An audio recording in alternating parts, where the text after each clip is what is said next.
Hello बच्चों, कैसे हो आप सब। आई होप सभी अच्छे होंगे। Micro organism friends and foe part 2 में आपका स्वागत है।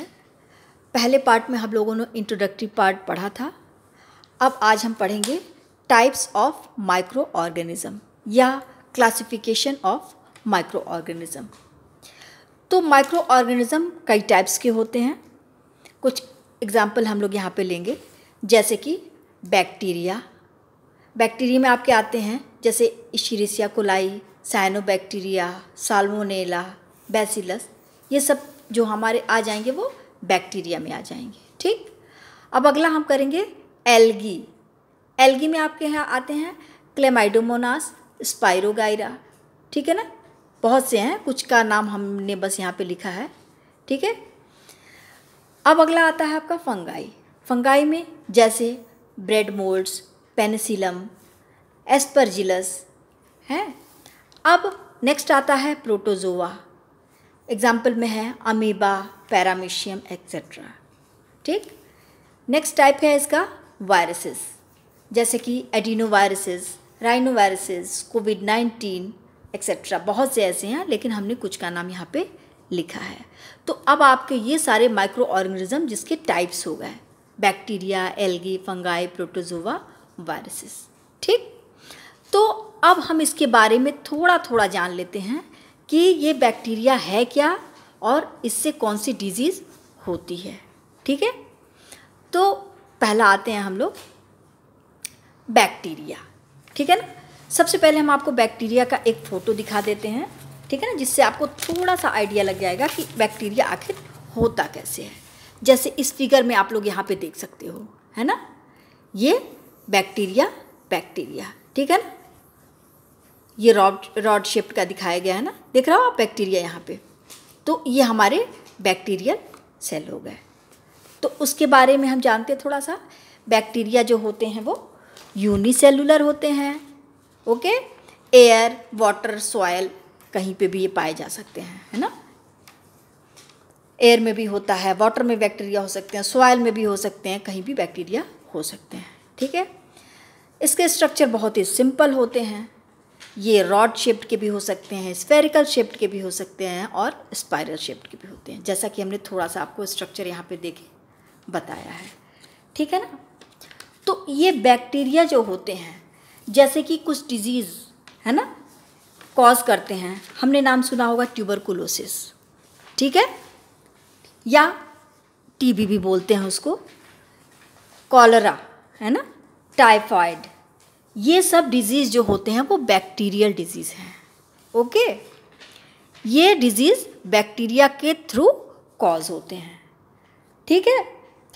अब यही बैक्टीरियल डिजीज़ बोले प्लांट में होता है, जैसे कुछ डिजीज़ होते हैं प्लांट में भी होते हैं ना, जैसे कि आप सिट्रस फ्रूट में देखते होंगे, सिट्रस प्लांट में, है ना, सिट्रस कैंकर वगैरह, ये भी बैक्टीरियल डिजीज़ होता है।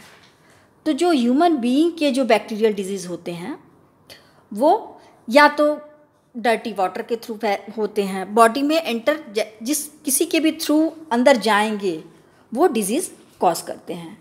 ठीक है ना। जैसे ख़राब खाना हो गया, डर्टी वाटर हो गया, इस तरीके को जब हम लेते हैं फूड या वाटर को, तो हमारे बॉडी में चले जाते हैं और डिजीज़ कॉज करते हैं।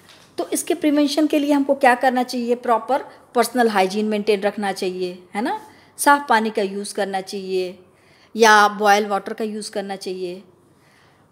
जैसे फूड है तो हम क्या करेंगे, उसको अच्छी तरह पका करके, या बोल सकते हैं हम लोग कुक्ड फूड यूज़ करना चाहिए, है ना।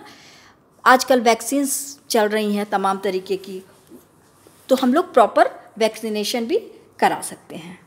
ठीक है।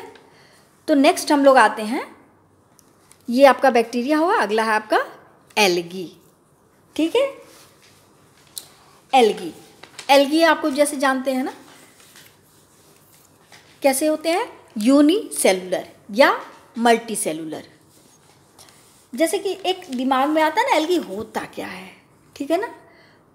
तो एल्गी को हम क्या कर सकते हैं, ऑल टाइप्स ऑफ वाटर पे देख सकते हैं ना, कैसा भी फ्रेश वाटर हो, डर्टी वाटर हो, किसी पे भी देखेंगे हम एल्गी देखने को मिल जाते हैं। और ये ग्रुप में देखने को मिलते हैं, है ना, मॉइस्ट स्टोन पे भी मिल जाते हैं। जैसे कि यहाँ भी हमने लिख रखा है ये यूनिसेलुलर होते हैं या मल्टी सेलुलर होते हैं, है ना। It is present in moist soil like rock या सॉइल, ठीक है ना, कहीं भी ये मिल सकते हैं। In they have cell wall and chloroplast, क्योंकि ये ग्रीन कलर के होते हैं इसलिए आप बोल सकते हैं क्लोरोप्लास्ट पाए जाते हैं। They have no roots, no shoot, no leaves, ठीक है ना। जैसे कि आप देखोगे पानी पे या रॉक पे ग्रीन कलर का, है ना, हरे हरे कलर का, आपको एक लगेगा एक लेयर बिछी हुई है, वो एल्गी होता है, ठीक है ना। ये बेनिफिशियल भी होते हैं, हार्मफुल भी होते हैं। ये क्या करते हैं, बेनिफिशियल भी होते हैं, कैसे, ये एक्वेटिक सिस्टम को मेंटेन करते हैं, है ना। These forming the energy base of food web for all aquatic organism. Okay, algae convert water and carbon dioxide to sugar through the process of photosynthesis, ठीक है ना। तो ये जो होते हैं बेनिफिशियल भी हो गए और हार्मफुल भी हो गए। तो अब ये हम लोग बोलेंगे कि डिजीज़ कैसे कॉज कर देते हैं। भाई बेनिफिशियल तो हो गए, क्या फूड सिस्टम मेंटेन कर रहे हैं, है ना, एक्वेटिक इकोसिस्टम को। अब यहाँ पे देखेंगे डिजीज़ कैसे कॉज कर रहे हैं। तो जैसे कि कोई सी फूड ले रहा है ना, कंटामिनेटेड सी फूड ले रहा है, तो क्या हो गया, वो डिजीज़ कॉज कर सकता है। कौन कौन से, जैसे न्यूरोटॉक्सिक सेलफिश पॉइजनिंग हो सकती है, पैरालिटिक सेलफिश पॉइजनिंग हो सकती है, कुछ भी डिजीज़ हो सकता है। इसमें एक कॉमन डिजीज़ होता है जिसको हम बोलते हैं, है ना, प्रोटोथिकोसिस। प्रोटोथिकोसिस ये क्या हो जाता है, किसी में भी, ये ह्यूमन बीइंग में भी हो सकता है, डॉग में, कैट में, है ना। ये ग्रीन एल्गी के थ्रू ये डिजीज़ कॉज होती है। ओके, अब ये डिजीज़ जो होती है वो प्लांट में भी होते हैं, जैसे रस्ट ऑफ व्हीट हो गया, है ना, late blight of potato, cucumber mosaic, ये सब डिजीज़ जो होती हैं वो एल्गी के थ्रू हो सकती है, ठीक। तो आगे आते हैं हम लोग फंगाई। फंगाई क्या होता है, सभी लोग बड़े अच्छे तरीके से जानते हैं। जैसे हमने बताया था, ब्रेड पे ग्रेइश पैचेस वगैरह पड़ जाते हैं, डिटेल हम फर्स्ट लेक्चर में आपको बता चुके हैं, ठीक। तो हम यहाँ पे ज़्यादा डिस्कस नहीं करेंगे, इसके बारे में थोड़ा सा जानेंगे। जैसे होता है यूनिसेलुलर ये हो सकते हैं या मल्टी सेलुलर हो सकते हैं, ठीक है ना।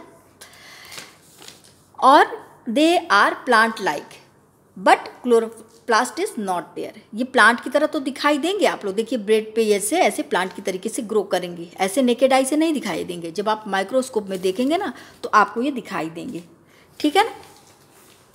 तो ये क्या होते हैं, प्लांट लाइक होते हैं, लेकिन इसमें क्लोरोप्लास्ट ग्रो नहीं होता है।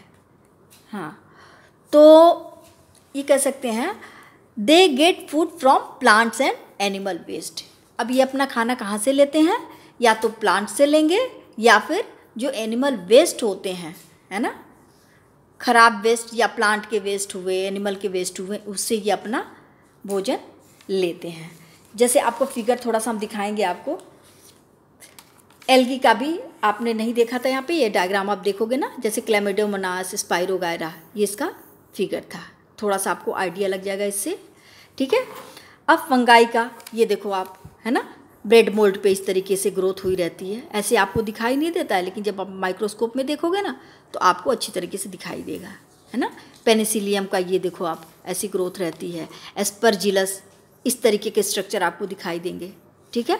तो फंगाई आपको इस टाइप की दिखाई देगी। ओके, तो अब आप बात करते हैं डिजीज़ की, ठीक है ना।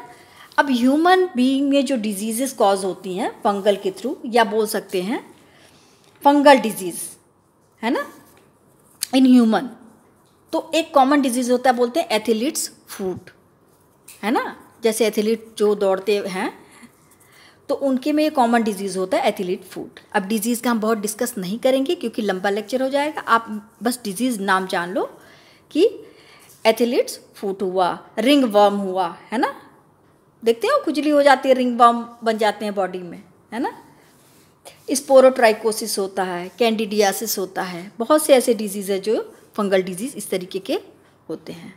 प्लांट्स में आप बता सकते हो रस्ट ऑफ व्हीट हो जाते हैं, ये फंगल डिजीज़ होता है ना। लीफ के स्पॉट्स जो होते हैं वो भी फंगल डिजीज़ के थ्रू हो जाते हैं।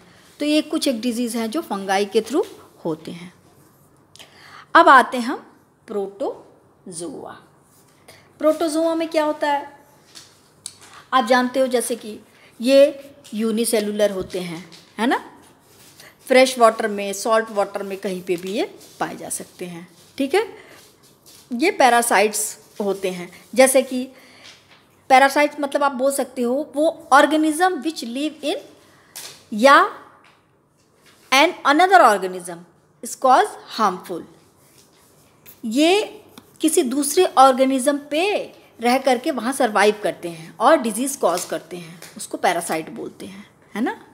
और ये प्लेस टू प्लेस मूव कर सकते हैं। जो प्रोटोजोआ होते हैं वो एक जगह से दूसरी जगह पे जा सकते हैं, ठीक है ना। तो सबसे पहले आपको हम फिगर दिखाना चाहेंगे। जैसे कि आप अगर माइक्रोस्कोप में देखोगे ना तो आपको इस तरीके का दिखाई देगा। ये स्ट्रक्चर है, देखो अमीबा, ठीक है ना। और ये हो गया पैरामीशियम, बड़े कॉमन है, आप किसी भी डर्टी वाटर वगैरह में आप देख सकते हो, आराम से आपको दिखाई देगा, ठीक है। तो अब बात करते हैं हम डिजीज़ की, ठीक। तो प्रोटोजोअल डिजीज़ जो ह्यूमन बीइंग में कॉमन होता है, बहुत ही कॉमन होता है, ठीक है ना। जैसे कि मलेरिया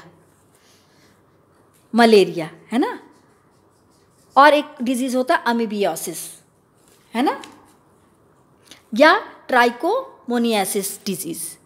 ये सब डिजीज़ होते हैं प्रोटोजोअल डिजीज़ होते हैं, कॉमन डिजीज़ है ना। तो इससे हम क्या कहते हैं, डर्टी वाटर ना यूज़ करें, प्रॉपर बॉयल्ड वाटर यूज़ करें, साफ़ पानी यूज़ करें, जिसके थ्रू हम ये जो माइक्रो ऑर्गेनिज्म है हमारे बॉडी में एंटर नहीं करेंगे तो डिजीज़ नहीं होगा, ओके। अब आ जाते हैं हम लोग वायरसेस पे, ठीक। वायरसेस क्या होते हैं, ये होते हैं border line between living and non living. क्या होते हैं, आप इसको ऐसे बोल सकते हैं, ये पूरी तरह से लिविंग भी नहीं होते हैं, नॉन लिविंग भी नहीं होते। लिविंग कैसे नहीं होते हैं, जब ये देखो बॉडी से बाहर रहते हैं, ठीक है ना।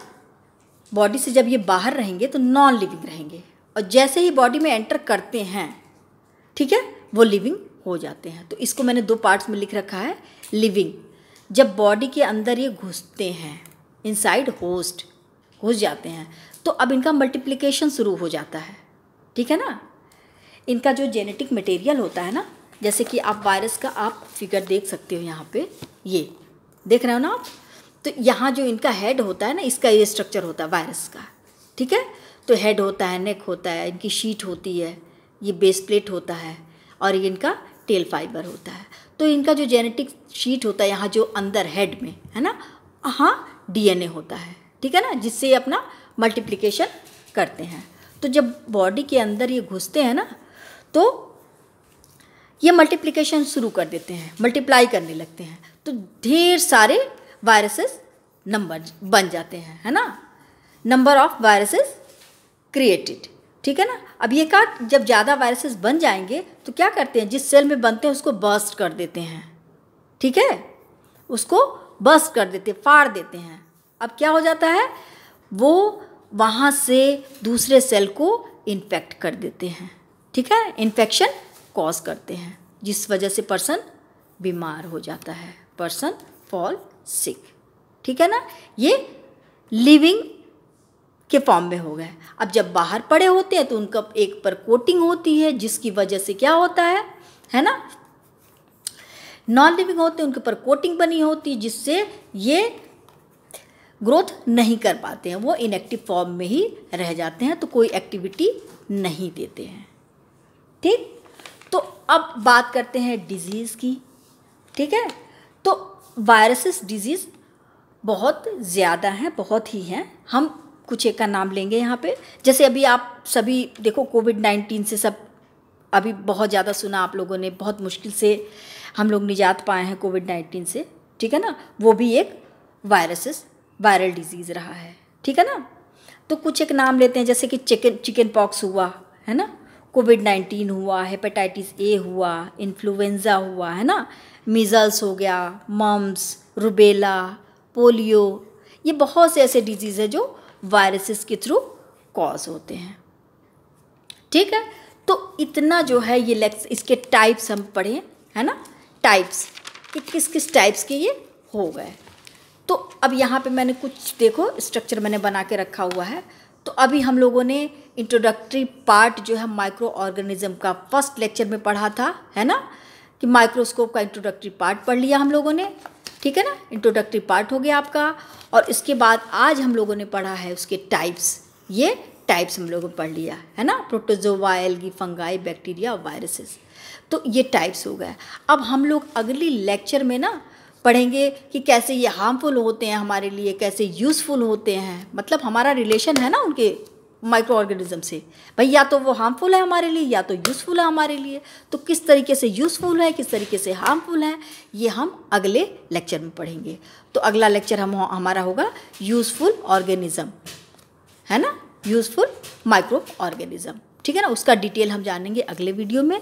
ये लेक्चर आपको पसंद आया हो बच्चों, या आप अगला लेक्चर और देखना चाहते हैं तो आप इसको लाइक करो, सब्सक्राइब करो, ठीक है।